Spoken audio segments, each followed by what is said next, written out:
bab baru kemarin kita pelajari, ada yang masih ingat?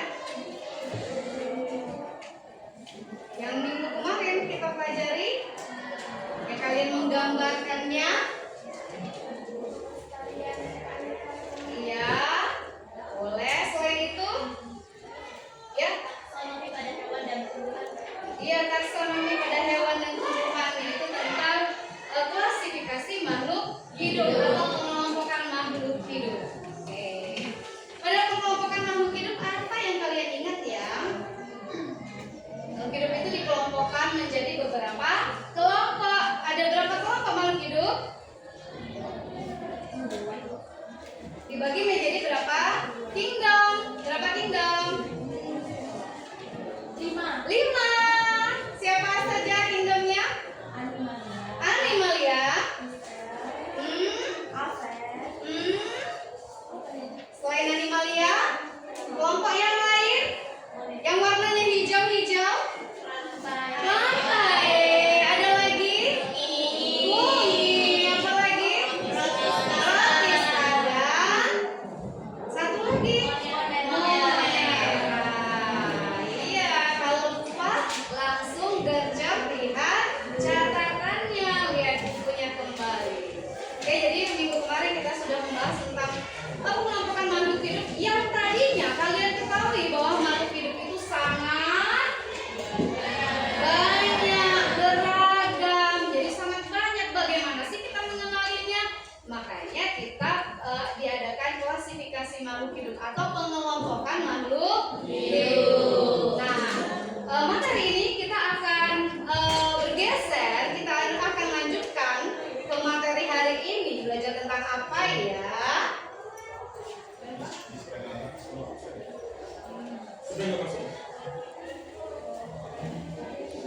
Ini spesifikasinya. Ini siapa namanya? Kiki. Ya.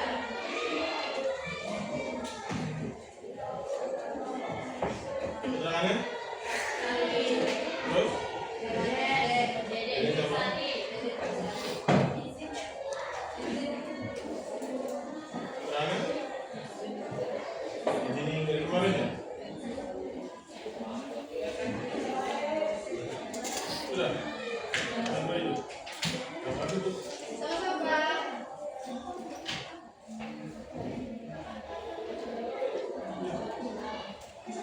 Oke, kita lanjutkan kembali.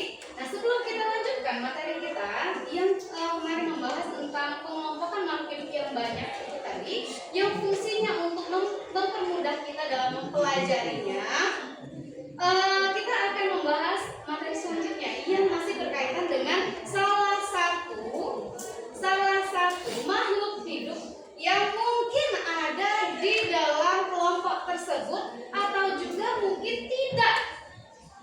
Ya, mungkin tidak. Nah, sebelumnya tadi teman kalian ada yang sakit ya? Iya, ada yang sakit? Mudah-mudahan kita doakan semoga lekas sembuh. Amin. Nah, seperti Kiki, apakah kalian pernah mengalami sakit? Hampir semua kita ini pernah merasakan sakit. Siapa yang mau cerita tentang pernah sakit apa ya? Apa yang dirasakan ya? Ya, silakan. Ya, boleh berdiri. Perkenalkan, nama saya Santi. Saya ingin menceritakan pengalaman saya yang pernah sakit DBD atau biasa disebut demam berdarah. Ya, sakit DBD? Nah, pada saat kelas 9 waktu bulan Agustus. Oke. Itu gejalanya itu panas, dingin, kayak penyakit flu atau demam biasa. Tapi kalau sudah sampai parah, dia akan muncul bintik-bintik yang kemudian keluar darah. Iya. Nah, itu aku dirawat di Sinerga selama kurang lebih seminggu karena memang penyakit itu harus dirawat dalam waktu seminggu, tidak boleh kurang karena memang itu diperiksa trombosit atau sel darah putihnya. Nah, jadi untuk pengobatan itu disarankan untuk minum jus atau buah jambu biji. Terus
tiba-tiba tuh kan tidur Ya. ya, tiba-tiba tuh kayak rasanya tuh mual gitu, kayak mau muntah. Ya. Terus gak lama kemudian muntah kan. Ya. Nah itu proses apa ya, muntahnya itu nyampe sekitar jam 10-an itu nggak sembuh-sembuh gitu, sampai perut itu isinya kosong banget. Kalau misal makan atau minum itu pasti keluar lagi gitu. Oke. Terus minum obat apa? Terus waktu sorenya itu berobat ke dokter Eni, terus dikasih obat. Dikasih obat. Oke, terima kasih ya Siva. Ada satu lagi yang mau cerita? Ya, silakan. Ada lagi? Yang mau cerita satu lagi yang sering kita rasakan, apalagi pada saat cuaca panas, tiba-tiba hujan. Hujan tiba-tiba panas sekali. Nah, yang paling mudah kita terkenanya sakit apa ya? Yang ada kita sering sakit itu, kita juga sedikit-sedikit tahu-tahu dengar ada yang begitu, menandakan bahwa dia sedang tidak baik-baik saja. Silakan, satu orang lagi. Oke, silakan berdiri aja. Apa namanya? Gea, gimana Gea? Suaranya Gea, biar teman-temannya dengar semua. Gimana Gea? Oh, Gea pernah sakit flu. Gimana Gea? Itu karena apa menurut Gea? Oh, Gea sering minum es. Terus sekali. Karena kehujanan minum es. Terus gimana caranya supaya dia tetap sehat? Terus minum obat, istirahat. Oke, terima kasih untuk baik.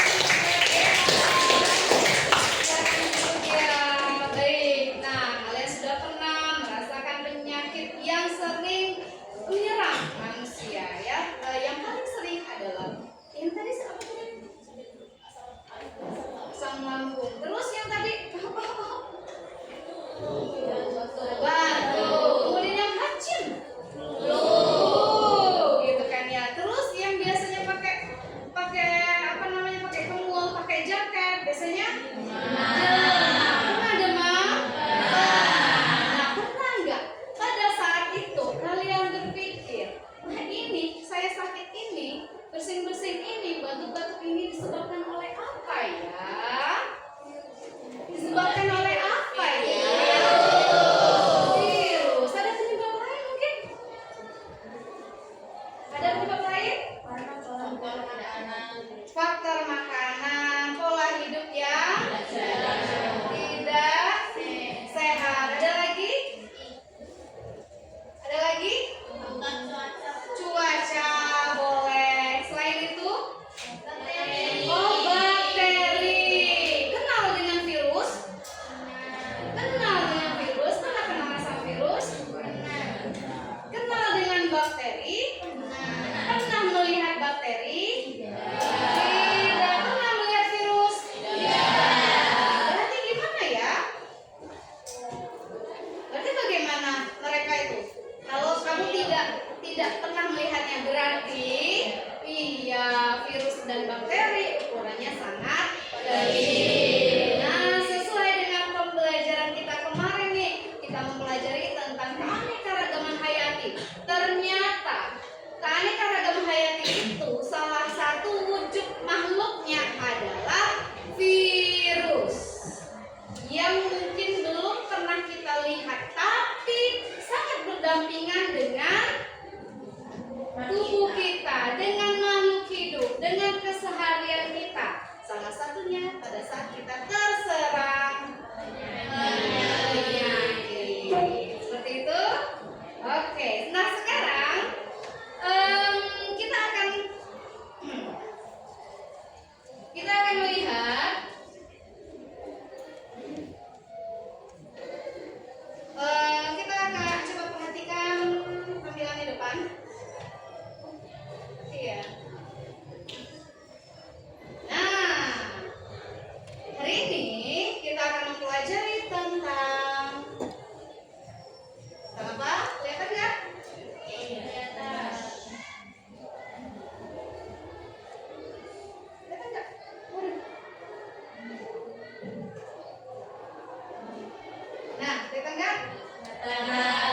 Kita akan mempelajari tentang virus.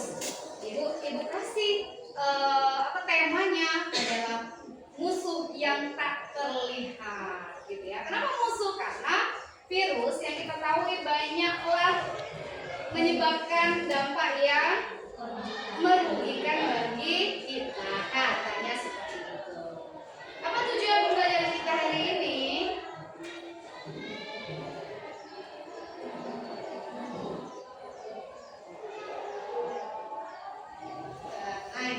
Tujuan pembelajaran kita pada hari ini adalah yang pertama, memahami sejarah penemuan virus. Yang kedua, mendeskripsikan bagaimana ciri-cirinya virus. Dan yang ketiga, mengidentifikasi struktur tubuh virus dan juga fungsi dari bagian-bagian tubuhnya. Dan boleh nanti kalian nanti akan membahas apa sih itu virus, apa sih itu virus, kemudian bagaimana sih bisa virus itu ditemukan, ya kan? Kemudian yang ketiga, bagaimana sih bagian-bagian virus, ciri-cirinya virus seperti apa dan lain sebagainya. Oke, baik, Ibu akan memberikan satu video di depan. Silakan kalian lihat.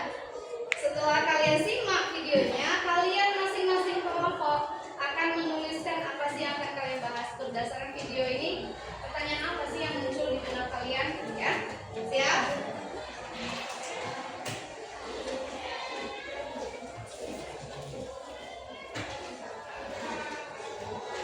Enggak?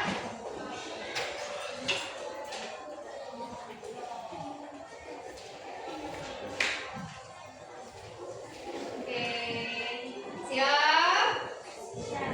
Jangan lupa catatan untuk pertanyaannya.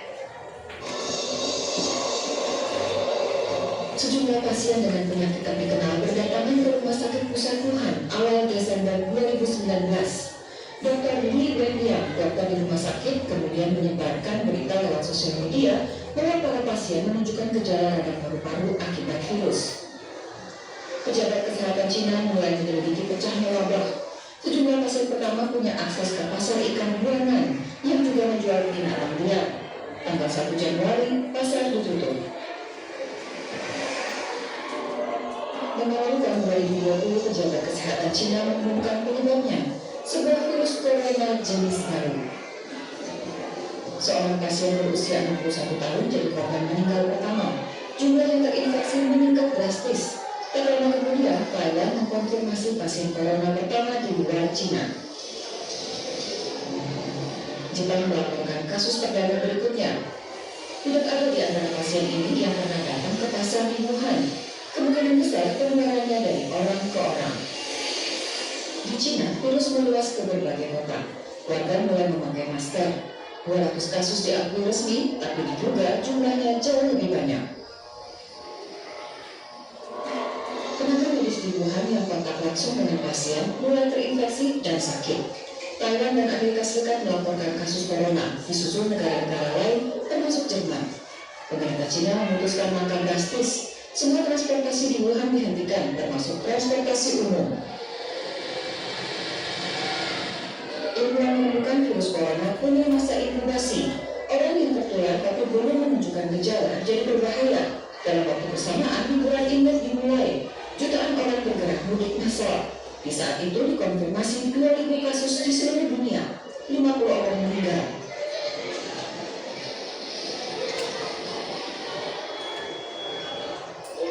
WHO menyatakan wabah sebagai situasi darurat kesehatan global dan menyerukan tindakan terkoordinir internasional.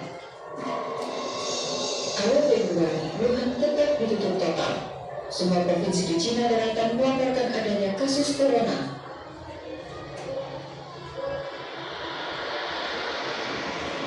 Li Wenliang, dokter dan whistleblower virus corona, juga meninggal. Satu dari banyak korban lain. Hanya dalam waktu 2 bulan, virus menyebar makin cepat di luar Cina. Yang paling parah Korea Selatan, Iran, dan Italia. Semakin banyak negara melaporkan kasus corona. Kapan pandemi meredah tidak ada yang tahu pasti.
tugas lain. Oke, kelompok 2.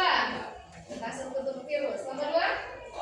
Mana kelompok 2? Ya, silakan bacakan. Bagaimana struktur tubuh virus? Apakah sama dengan makhluk hidup lainnya? Oke, yang kelompok 3. Oh, bagaimana cara virus? Kelompok 4. Virus itu termasuk jenis kelompok. Virus termasuk jenis kelompok mana ya? Ya, kelompok selanjutnya ya. 5, 4. Apa itu virus? Ayo.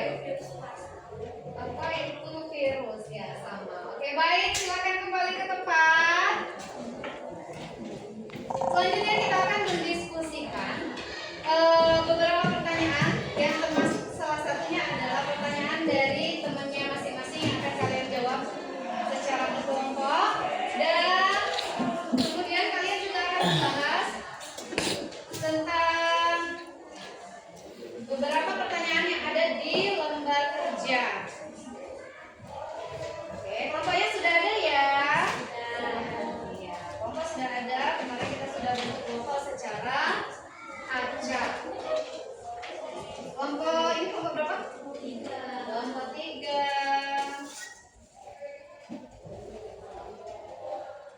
Nah, kelompok ini kelompok berapa? 4. Ini kelompok 2.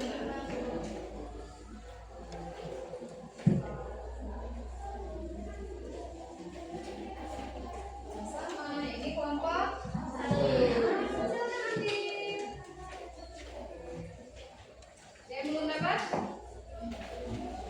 Kelompok 2. 2 yang di belakang kelompok 6.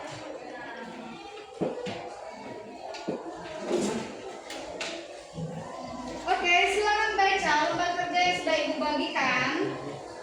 Di sana ada identitasnya. Silakan ditulis nama, kemudian nama kelompok. Kemarin ada ya? Ada. Kelompok 1 kelompok apa?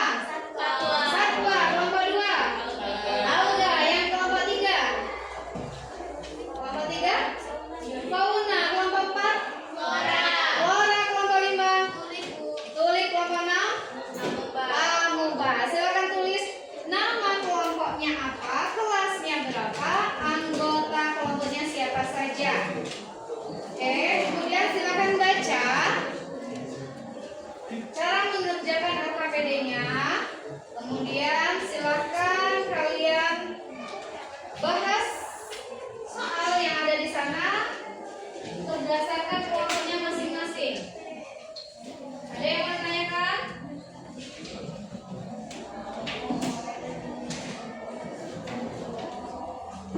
Ada yang mau ditanyakan? Jelas? Oke, silakan berdiskusi. Waktunya berapa menit ya? 15 menit dulu. Bisa?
Ya.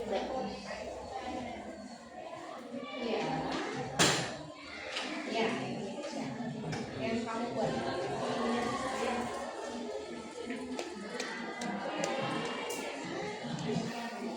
Sama kesimpulannya apa ya? Kesimpulannya berkaitan dengan apa yang sudah. Nanti. Oke, ada lagi? Semangat, berbagi tugas. Berbagi tugas baca.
tadi ya. Lupa itu. Barang sejarah dan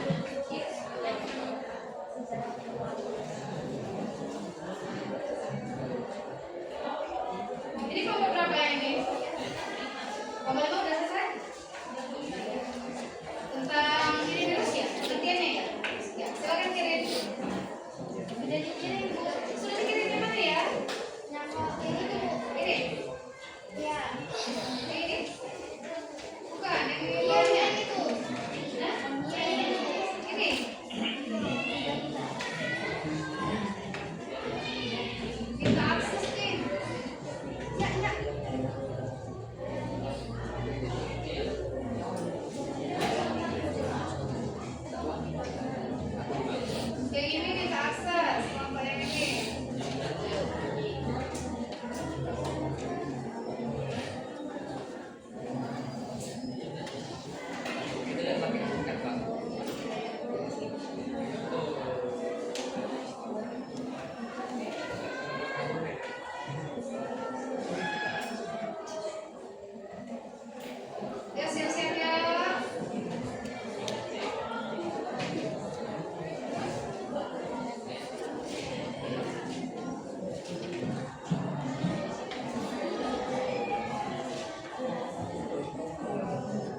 berkasih terhadap ibu.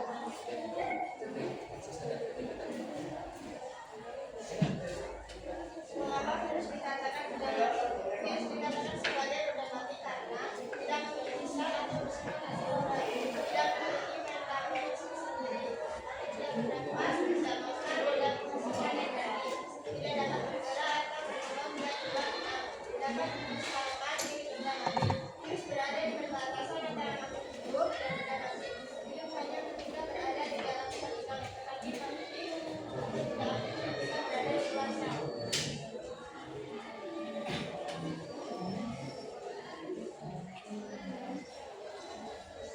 Cara virus dapat hidup. Virus memiliki cara hidup yang berbeda dengan makhluk hidup lain karena virus tidak bisa hidup sendiri. Virus hanya bisa hidup dan berkembang biak jika berada di dalam sel makhluk hidup atau inang. Berikut penjelasan cara hidup virus. 1. Bersifat parasit obligat. Virus hanya bisa berkembang biak jika masuk ke dalam sel inang manusia, hewan, tumbuhan, atau bakteri. Di luar sel inang, virus hanya berupa partikel mati yang disebut virion. 2. Menempel pada sel inang. Virus menempel pada permukaan sel inang menggunakan protein khusus pada kapsid atau selnya. 3. Memasukkan materi genetik. Virus menyuntikkan genetiknya DNA atau RNA ke dalam sel inang. 4. Menggunakan mesin sel inang. Virus tidak punya alat metabolisme sendiri. Oleh karena itu, ia membajak enzim, ribosom, dan energi sel inang untuk membuat protein kapsid baru dan menggandakan materi genetiknya. 5. Perakitan virus baru. Komponen-komponen virus yang baru terbentuk dirakit menjadi partikel virus baru di dalam sel inang. Nah, keluar dari sel inang, virus baru dilepaskan dengan cara lisis sel inang pecah. Virus keluar dalam jumlah banyak. Puding virus keluar dengan membungkus diri menggunakan membran sel inang.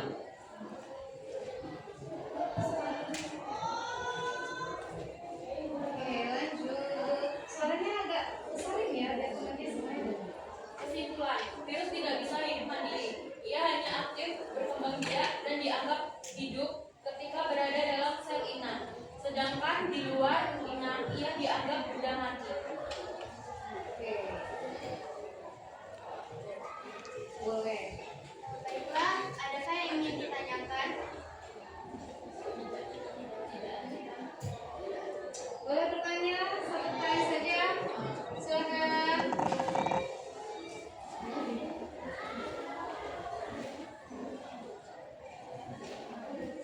Bagaimana?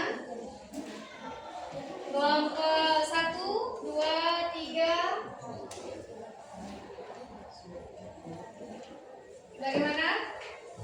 Jelas berarti. Kalau nggak ada yang bertanya berarti paham berarti ya? Benar. Oke, silakan. Baiklah, kami tutup presentasi kami. Wassalamualaikum warahmatullahi wabarakatuh. Oke, kasih aplaus untuk kelompok. Terima kasih kelompok 5. Kelompok apa tadi? Kelompok 5? Kulit. Ya, kelompok kulit. Oke. Sayangnya nggak ada yang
yang dulu keberadaannya bahkan tidak pernah disangka.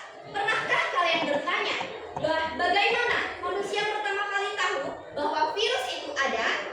Siapa orang pertama yang menemukan bahwa penyakit bisa disebabkan oleh sesuatu yang lebih kecil dari bakteri? Nah, dalam presentasi ini, kami akan mengenalkan para tokoh yang luar biasa yang berjasa besar dalam mengungkapkan rahasia virus. Tokoh pertama yang menemukan virus akan dibacakan oleh teman saya, yaitu Diki Saputra. Oke, silakan. Ada yang sini boleh. Oke. Untuk tampilannya ada yang operatornya. Ya. Lanjut. Slide berikutnya. Klik aja. Ayo.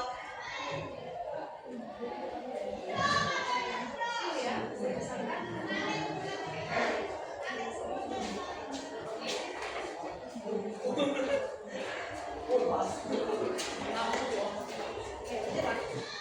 Baik, yang pertama itu adalah menurut Adolf Mayer 1983. Adolf Mayer adalah ilmuwan Jerman yang pertama kali meneliti penyakit mosaic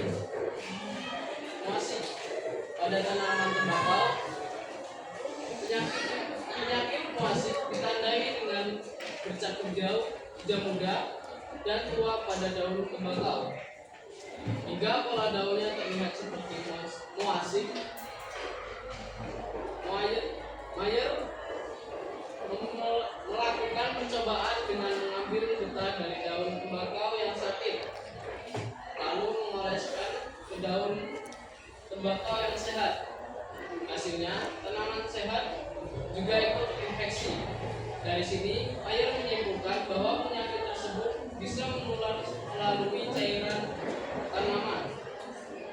Yang menduga penyebabnya adalah bakteri, karena pada masa itu bakteri sudah dikenal sebagai penyebab banyak penyakit. Namun dia tidak bisa membuktikannya, sebab tidak ada bakteri yang bisa ditemukan di bawah mikroskop. Baik, tokoh penemu virus yang kedua akan dibacakan oleh Reva Anindya Putri. Menurut Dmitri Ivanovsky 1892. Dmitri Ivanovsky, seorang ilmuwan Rusia, melanjutkan penelitian Mayer. Ia menggunakan saringan porselen khusus yang dikenal sebagai Chamberlain filter yang biasanya dapat menyaring bakteri sehingga tidak bisa lolos. Ia menyaring getah daun tembakau yang sakit dengan filter tersebut. Hasilnya mengejutkan meskipun sudah disaring hingga tidak ada bakteri yang tersisa, cairan itu tetap dapat menularkan penyakit ke tanaman sehat. Dari sini, Ivanovsky menyimpulkan bahwa penyebab penyakit ini adalah agen yang jauh lebih kecil daripada bakteri, sehingga bisa lolos dari saringan. Namun, ia masih menganggap agen itu mungkin jenis bakteri yang sangat kecil atau mengeluarkan racun. Baik, pernyataan yang ketiga akan dibacakan oleh Gestilia Tanasetio.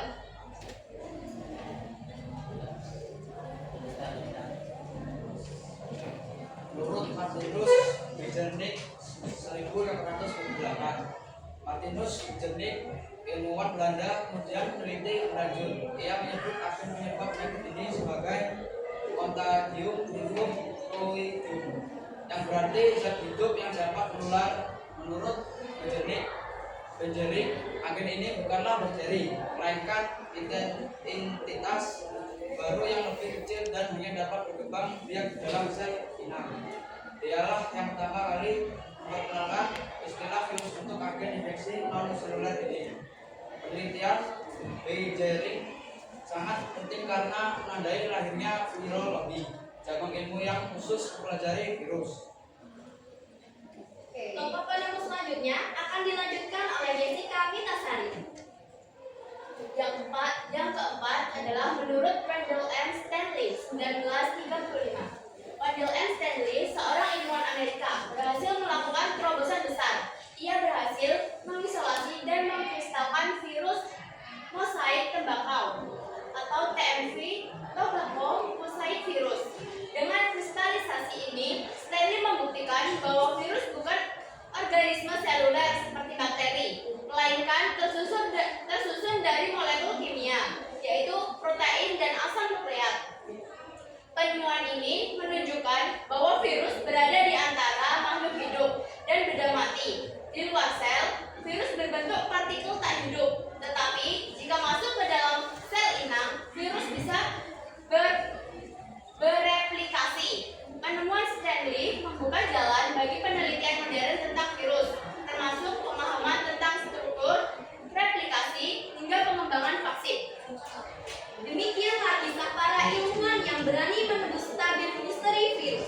Selanjutnya, kami akan mempersilahkan teman-teman jika ada pertanyaan yang ingin diajukan. Namun, sebelumnya saya sampaikan bahwa presentasi ini hanyalah gerbang kecil menuju lautan ilmu yang luas. Pertanyaan kalian adalah layar yang akan membawa kita berlayar lebih jauh. Namun, pastikan pertanyaan itu sejalan dengan arah perjalanan kita tentang virus dan para tokoh yang berjasa, agar kapal pengetahuan ini tidak tersesat di ombak yang sia-sia. Oke, silakan yang mau bertanya mengenai sejarah penemuan virus. Ya, silakan Siva. Saya Siva ingin menanyakan apa saja sih tantangan yang dihadapi ilmuwan dalam mempelajari virus ini? Oke. Ada lagi? Bagaimana tantangan apa saja yang dihadapi ilmuwan dalam meneliti virus ini? Oke, silakan pada kelompok presentasi untuk mencari dan berdiskusi mengenai jawaban dari pertanyaan Syifa. Baik, berikan kami waktu untuk menjawab.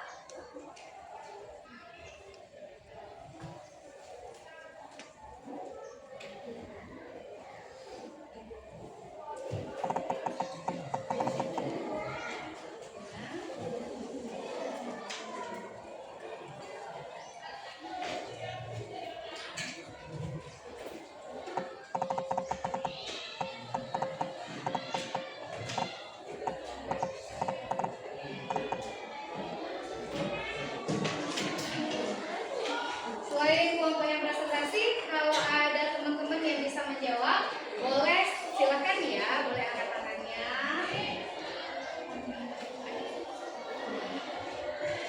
Mengenai tantangan dalam sejarah penemuan virus.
dari dunia.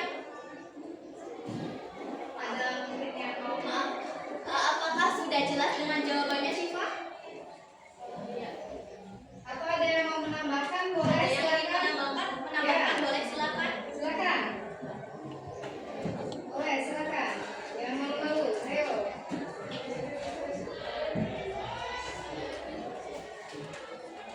Angkat tangannya, sebutkan nama dan dari kelompok mana, kelompok apa. Silakan jawab. Saya. Silakan siapa namanya? Assalamualaikum warahmatullahi wabarakatuh.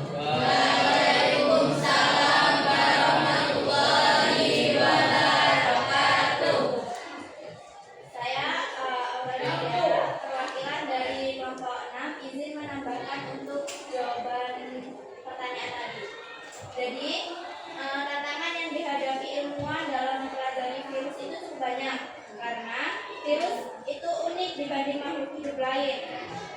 Nah, tantangan para ilmuwan dalam meneliti virus itu yang pertama ada ukurannya itu kan sangat kecil. Virus itu kan jauh lebih kecil daripada bakteri sehingga hanya bisa diamati dengan mikroskop elektron yang mahal dan rumit digunakan. Yang kedua, virus itu tidak bisa hidup di luar inang. Dan ketiga, virus bervariasi dan cepat bermutasi. Yang keempat, bahaya tinggi bagi peneliti. Yang kelima, virus itu sulit dikategorikan. Dan yang terakhir adalah resistensi terhadap obatnya itu sangat sulit. Baik, terima kasih Aurel atas tambahan jawabannya. Boleh kelas dulu buat Aurel. Mungkin kami tutup sesi tanya jawabnya. Dari dunia yang tak terlihat ini, kita belajar bahwa pengetahuan lahir dari keberanian untuk melihat lebih jauh dari batas mata. Virus mungkin kecil, tetapi perjuangan para ilmuwan untuk menemukannya adalah sejarah besar. Kontribusi mereka bukan hanya membuka tabir misteri penyakit, tetapi juga membuka jalan bagi ilmu pengetahuan modern. Mari kita hargai warisan ilmu ini dengan terus berjalan dan mengembangkan pengetahuan. Kesimpulan akhirnya akan dibacakan oleh Khairul Azam.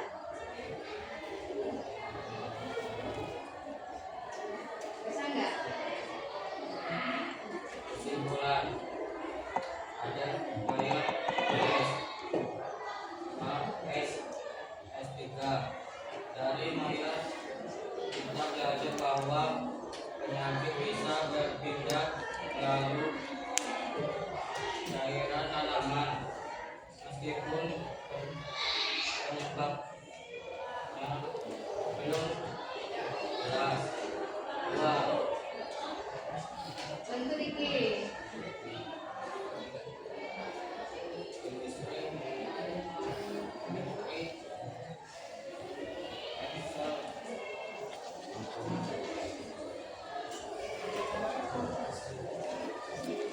Nah, kalau kecil ya, besarkan dulu. Nah, yes.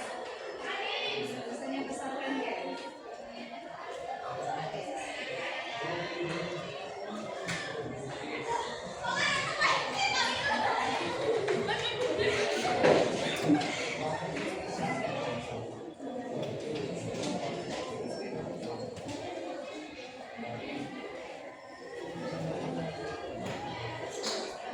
Minus.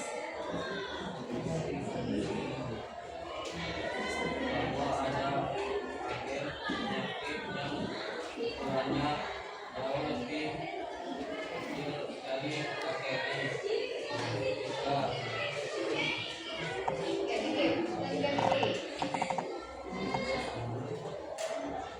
Tiga, Manilus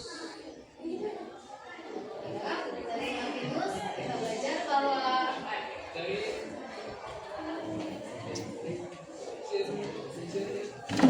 kita belajar bahwa virus adalah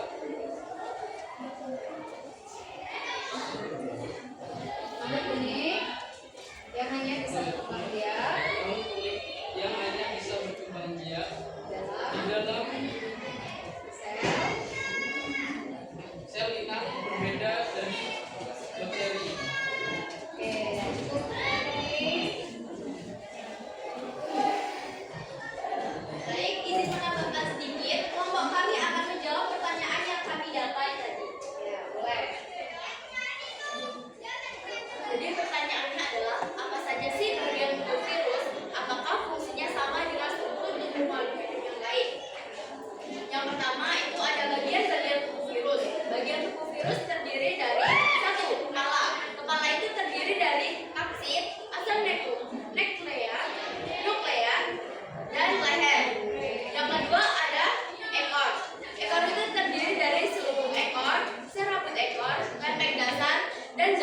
busuk.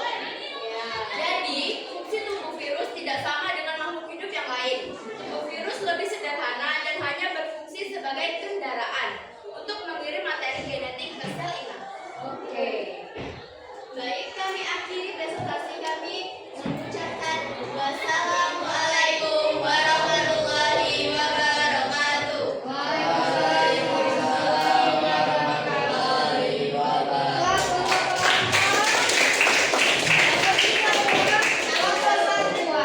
Oke, baik. Bagaimana kita lanjut? Masih semangat? Mau berapa lagi, Pin? Kelompok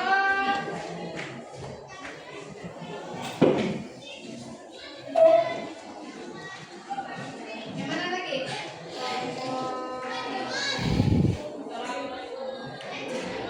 Kelompok yang ini. Selanjutnya bagaimana? Ciri ya.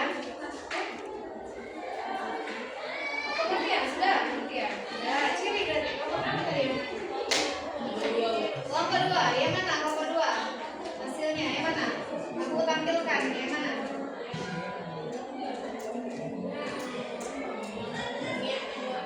Ciri kedua. Oke, silakan maju kelompok. Yang akan tampil ini. Satwa. Ini satwa ini. Bukan yang mana? Coba fokus dulu sini dong. Sini sini. Ya, silakan maju. Siap-siap sambil ibu mempersiapkan juga yang akan kamu presentasikan. Nah, yang mana nih? Ya, yang lain boleh sambil buka. Yang lain sini operatornya. Yang mana? Auga. Auga ini. Oke, yang lain silakan siap-siap. Silakan buka. Nanti ada satu operator di sini. Ini ya.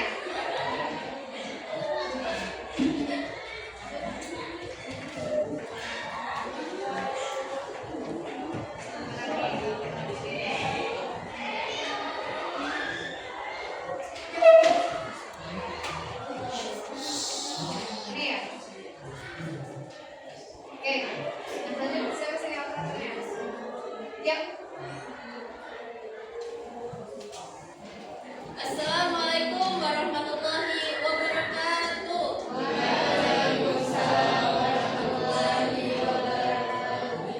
Selamat pagi semuanya. Tahukah kalian sesuatu yang ukurannya jauh lebih kecil dari bakteri bisa mengubah dunia? Itulah yang dinamakan virus.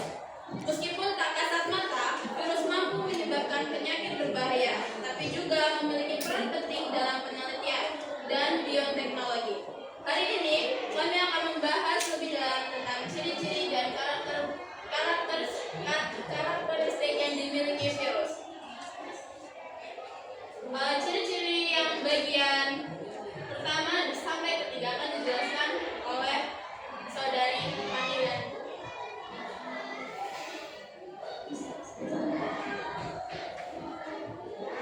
Silakan Ki. Ciri-ciri virus yang pertama tidak memiliki struktur sel. Virus tidak memiliki struktur sel yang lengkap seperti sel hidup lainnya. Yang kedua, tidak dapat bereproduksi sendiri. Virus memerlukan sel inang untuk bereproduksi dan memperbanyak diri. Yang ketiga, memiliki materi genetik. Virus memiliki materi genetik berupa DNA atau RNA yang membawa informasi genetik. Dan penjelasan yang selanjutnya akan disampaikan oleh saudari Syafa Elviana.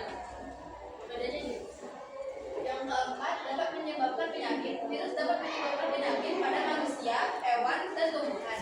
Yang kelima, dapat bermutasi. Virus dapat bermutasi dan berubah menjadi strain yang baru. Dan sebagian karakteristik virus akan dijelaskan oleh Kenzi.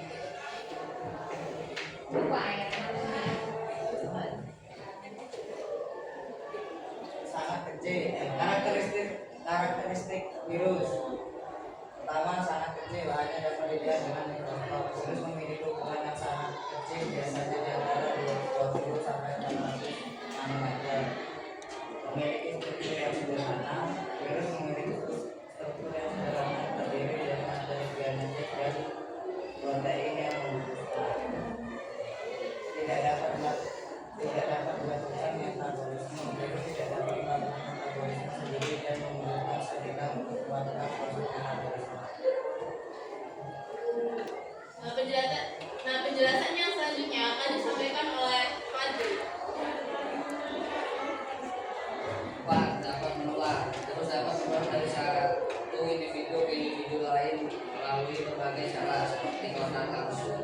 udara atau vektor.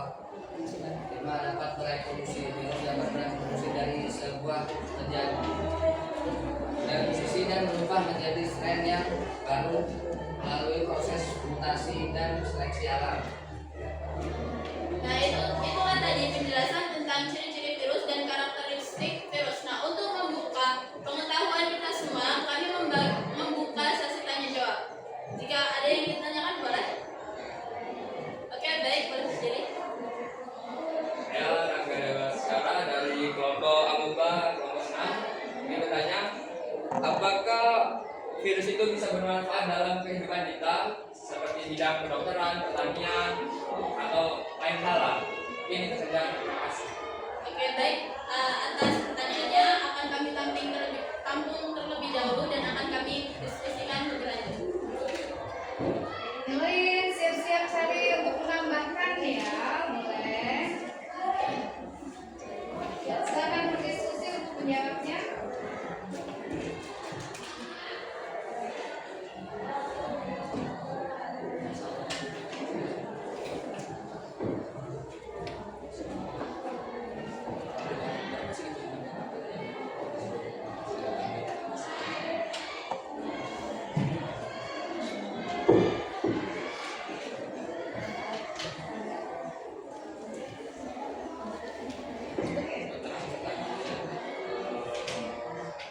Ekosistem bidang bioteknologi.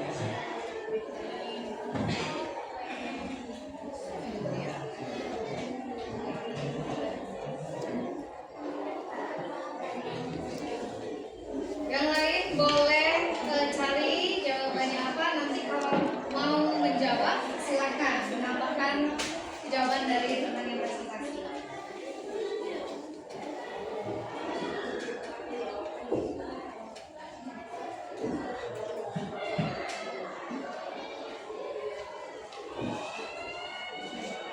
Ya.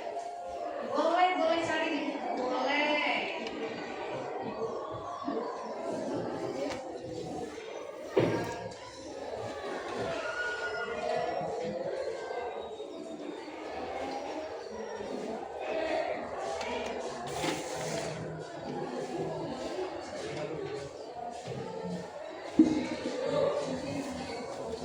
Gimana, kelompok?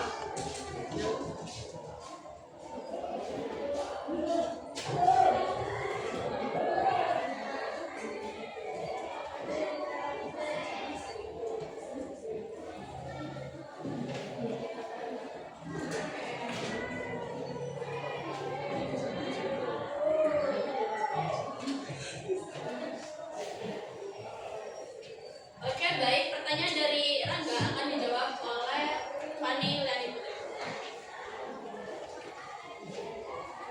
Jadi virus itu sebenarnya adalah parasit obligat yang sebenarnya itu tidak bermanfaat, sebenarnya tidak bermanfaat untuk kehidupan sehari-hari. Nah, yang bermanfaat itu adalah bakteri. Jadi kalau virus itu nggak ada.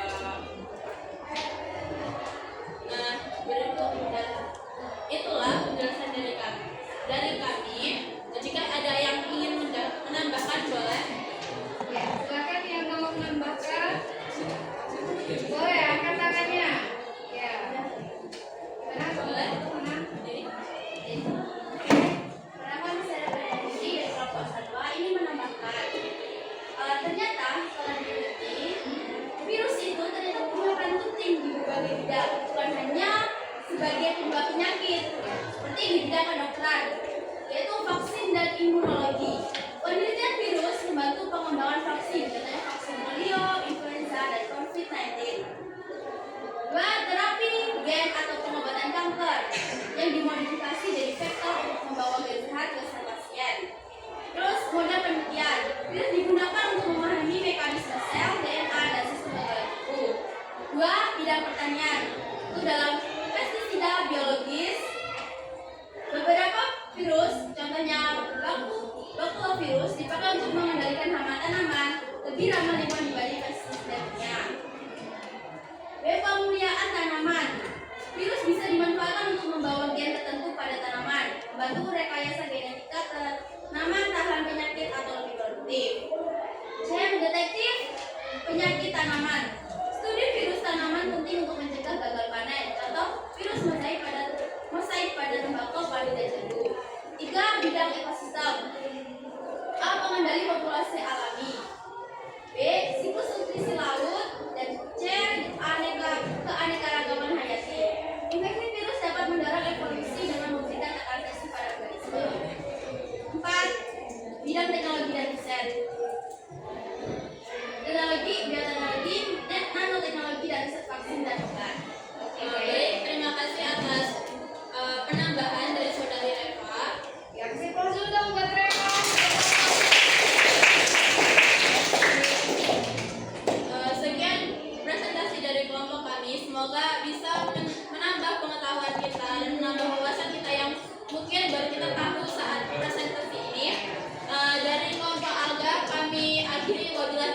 Gimana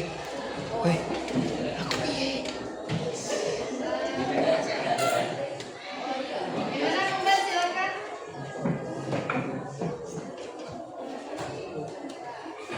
Oke. Oke, ya.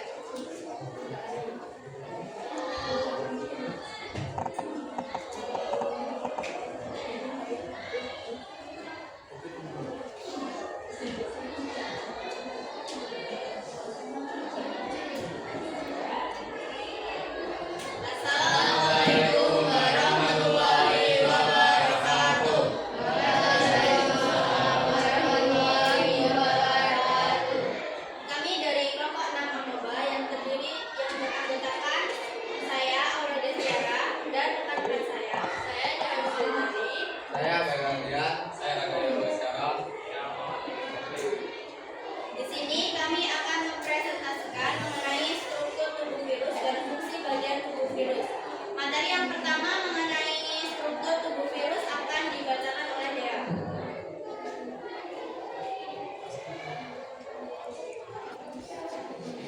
Struktur tubuh virus terdiri dari yang pertama ada kapsid atau protein kot, yang kedua ada leher atau polar neck, yang ketiga ada serabut atau ekor, nylon fibers,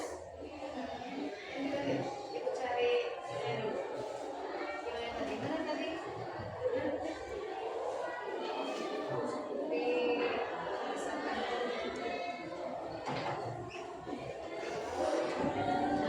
Tolong di bawah-bawahin ya tadi peraturannya.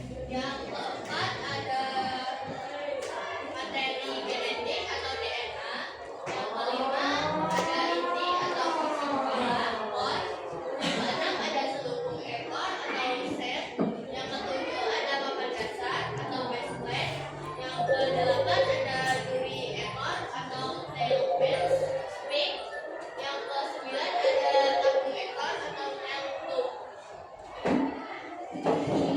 Itu tadi adalah materi yang pertama mengenai struktur tubuh virus dan materi selanjutnya mengenai fungsi bagian tubuh virus akan dibacakan oleh Rangga.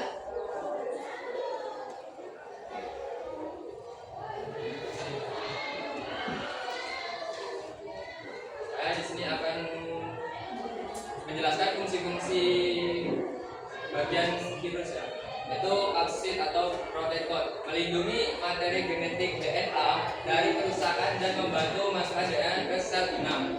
Kedua, leher atau polar, menghubungkan kepala kapsid dengan ekor serta menyalurkan DNA saat diinjeksi. Tiga, serabut ekor, tail fever, mengenali dan menempel pada reseptor khusus di permukaan bakteri. Keempat, materi genetik DNA, menyimpan informasi genetik untuk mereplikasi virus di dalam sel bakteri.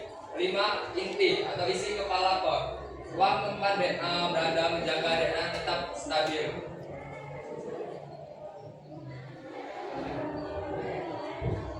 Dan selanjutnya akan dilanjutkan oleh Bayu. 6. Selubung ekor atau sel berkontraksi seperti gagas untuk mendorong tabung ekor menembus dinding sel bakteri. 7. Papan besar atau base plate. Ini penempelan kuat ke permukaan bakteri dan awal proses injeksi DNA. 8. Duri ekor atau tail fins atau spikes, menusuk dinding sel bakteri agar DNA dapat disuntikan. 9. Tabung ekor atau tail tube, saluran tempat DNA berpindah dari kapsid ke dalam sitoplasma bakteri. Nah, itu tadi materi yang telah disampaikan oleh kelompok kami. Jadi virus itu memiliki 9 struktur tubuh dan masing-masing bagian itu memiliki fungsinya masing-masing. Nah, setelah materi yang telah disampaikan, di sini kami akan membuka sesi tanya jawab. Adakah teman-teman dari kelompok lain yang ingin bertanya?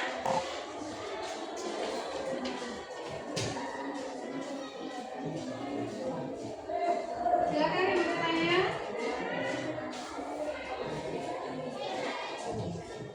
Silakan kalau yang mau bertanya.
pertanyaannya itu apa saja yang membentuk struktur virus? Oke, struktur virus terbentuk dari materi genetik DNA dan RNA yang dibungkus kapsid atau protein, dan pada beberapa jenis dilapisi selubung lipid serta dilengkapi protein khusus dan menempel atau masuk ke sel inang. Itu tadi adalah jawaban dari kelompok kami. Apakah sudah paham? Sudah. Yang lain bagaimana? Ada yang menambahkan? Sudah paham. Oke, lanjut. Baik, terima kasih atas perhatian teman-teman mendengarkan presentasi dari kelompok kami. Di sini setelah kami memaparkan materi, kami dapat menarik sebuah kesimpulan yang akan dibacakan oleh Movik. Kesimpulannya adalah virus adalah partikel seluler yang terdiri dari materi genetik DNA atau RNA yang dibungkus oleh lapisan protein induk bernama kapsid. Ya, sudah. Baik, itu tadi presentasi dari kelompok kami. Maaf apabila ada salah kata dan kami akhiri. Wassalamualaikum warahmatullahi wabarakatuh. Waalaikumsalam warahmatullahi wabarakatuh. Kasih lepas dulu untuk kelompok. Good job. Oke, baik, Ibu rasa cukup ya untuk yang presentasi. Ada kelompok yang membahas tentang pengertian virus, kemudian ciri-ciri virus, sejarah tentang virus, kemudian ada bagian tubuh virus dan juga fungsi-fungsi dari bagian tubuh virus tersebut. Semuanya luar biasa, sudah tampil dengan maksimal. Alhamdulillah ya. Coba kita lihat dulu. Jadi tadi kalian sudah mempelajari tentang apa itu virus, kemudian bagaimana sejarah penemuannya, kemudian bagaimana ciri-ciri virus tersebut, dan juga bagaimana struktur tubuhnya. Dari sini kalian bisa melihat bahwa virus sama nggak dengan makhluk hidup yang lainnya? Tidak, ya, tidak. Sama nggak dengan yang kemarin mau pelajari ada ayam, kucing, mangga? Sama nggak? Tidak. Hari ini kamu tahu bahwa apa itu virus?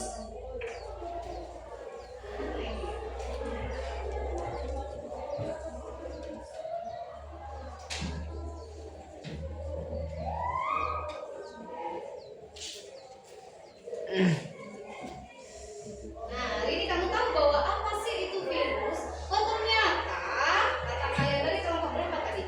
Katanya virus itu berasal dari kata virion yang artinya racun. Kenapa dikatakan racun? Karena virus itu banyaklah menyebabkan penyakit. Tapi jangan salah. Selain virus itu menyebabkan penyakit, kata teman-teman tadi sudah dibahas bahwa ada juga ternyata manfaatnya virus. Salah satunya dalam bidang kesehatan yaitu dalam membuat vaksin. Benar sekali. Jadi tadi kamu bisa membayangkan bagaimana sih virus ini ada di lingkungan sekitar kita. Ya, bagaimana sih virus itu bisa hidup dengan badannya yang ukurannya sangat kecil. Iya, bahkan itu kata penelitiannya itu ukuran tubuh virus itu lebih kecil daripada bakteri. Nah, kemudian ada yang mengatakan bahwa virus itu sebenarnya adalah benda mati. Virus itu bukan dari makhluk hidup. Ya, masih ingat tadi kenapa ya alasan virus itu disebut sebagai benda mati? Karena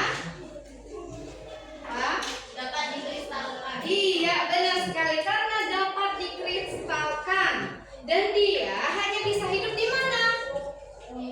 Di dalam sel hidup, sel inang. Kalau di luar dari sel inang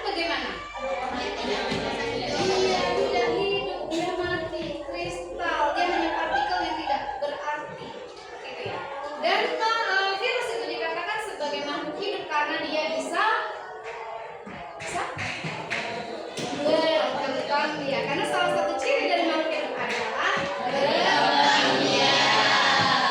Kemudian dari sejarahnya ada siapa saja tokohnya tadi? Ada Meyer, kemudian Dimitri, kemudian ada Martinus, kemudian ada Stanley yang sekarang itu berkembang. Asal mulanya dari mana penemuan virus itu? Dari adanya penyakit yang menyerang salah satu tanaman. Dan para peneliti itu tadi dia berpikir kenapa ya kok penyakit ini ada menyerang salah satu tanaman, dan dia meneliti kemudian disemprotkanlah cairan ekstrak dari tanaman yang sakit itu tadi. Ternyata apa? Padahal ia menular. Ternyata menular. Kemudian dilakukan penelitian lagi, disaring. Oh, ternyata masih juga kena. Ternyata masih juga kena ya. Iya. Ternyata masih juga kena dan akhirnya terjangkit juga. Nah, nih, modelnya seperti ini. Ternyata terjangkit juga dan didapatkan bahwa makhluk ini yang menyerang penyakit pada tumbuhan ini berarti menular. Dan pada saat yang peneliti yang bernama Martinus itu setelah meneliti bahwa didapatkan istilah virus untuk pertama kalinya. Oke, kemudian untuk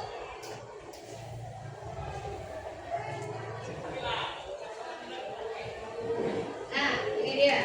Ciri-ciri virus itu tadi bagaimana ciri-cirinya? Yang pertama ukurannya sangat kecil. Yang kedua,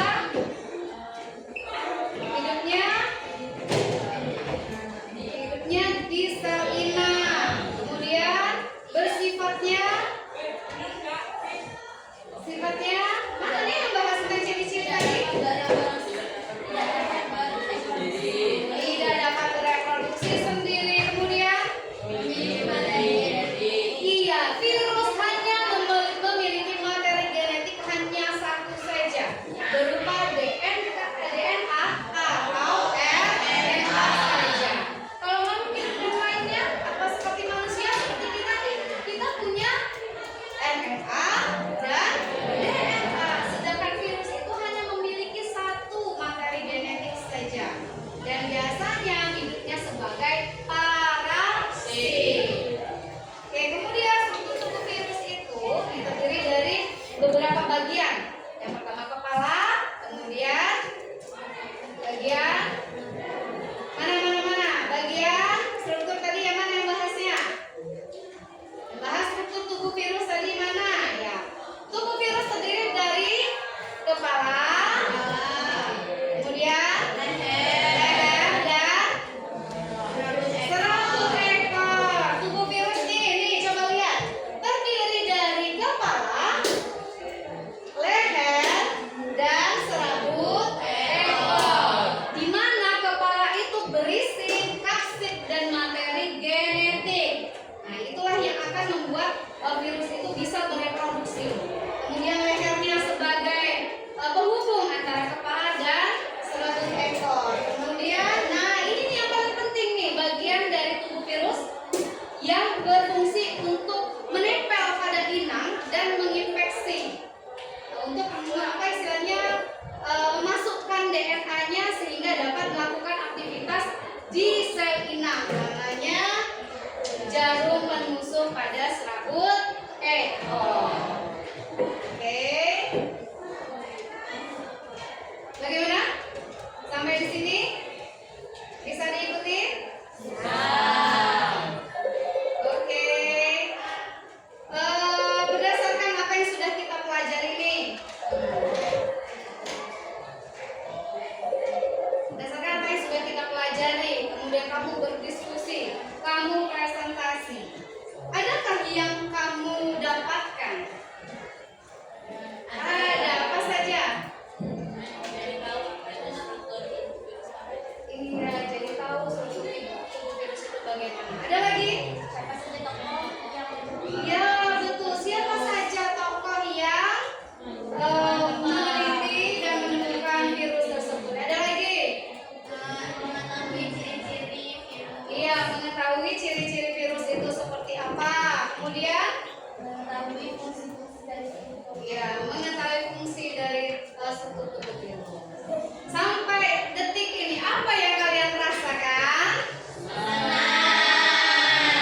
Apa yang kalian rasakan?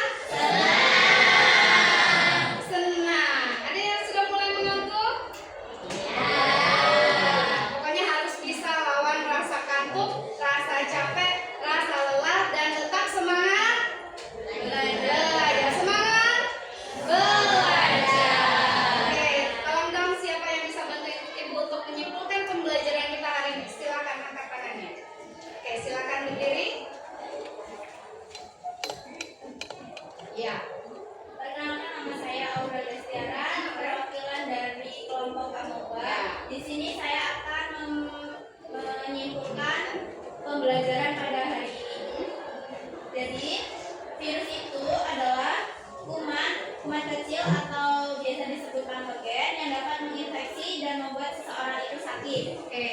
Nah, virus ini ditemukan pada akhir 1800-an saat peneliti menyadari ada agen penyakit lebih kecil dari bakteri dan mikroskop elektron 1930-an memastikannya. Strukturnya itu hanya ada asam nukleat yang terdiri dari DNA atau RNA yang dilindungi kapsid protein, kadang diselubungi lipid dengan spike. Virus tidak punya sel dan hanya dapat berkembang biak di dalam sel inang. Asam nukleat membawa genetik, kapsid melindungi serta menempel, sedangkan selubung dan spike membantu masuk serta menghindari. Oke, terima kasih tepuk tangan.